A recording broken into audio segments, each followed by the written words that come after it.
মরুভূমির মরুভূমির গরম বালুতে তাজা রক্ত ঝরে, তবু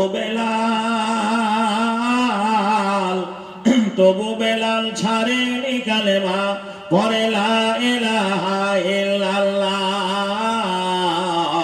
দেখো কেমন ঈমান এনেছে আমার নবীর সাহাবারা, সে যুগের সাহাবারা।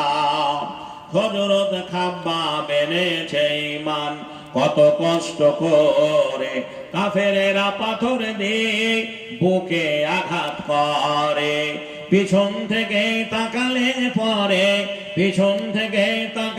পরে দেখা যায় বুকের সেনা। দেখো কেমন ঈমান এনেছে আমার নবীর সাহাবারা, সে দিনের সাহাবারা।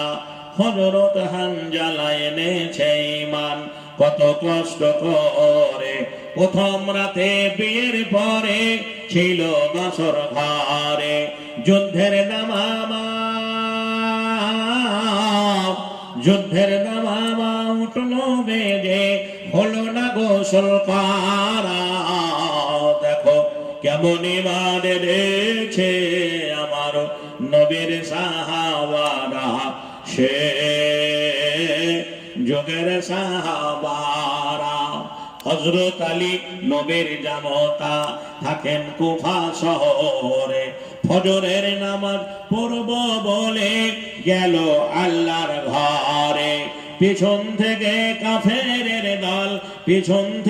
কাফেরের দল মারল তারে ছোড়া। দেখো কেমন ঈমান এনেছে আমার নবীর সাহাবারা, সে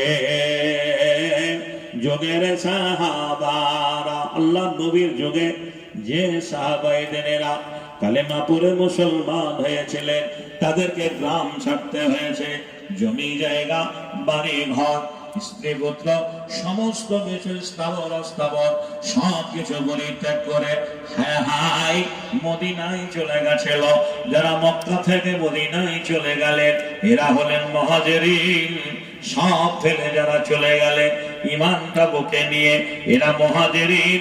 মদিনার আনসারীরা যারা জায়গা দিয়েছিল, আনসারী শব্দের অর্থ সাহায্যকারী, কিভাবে সাহায্য করেছিল?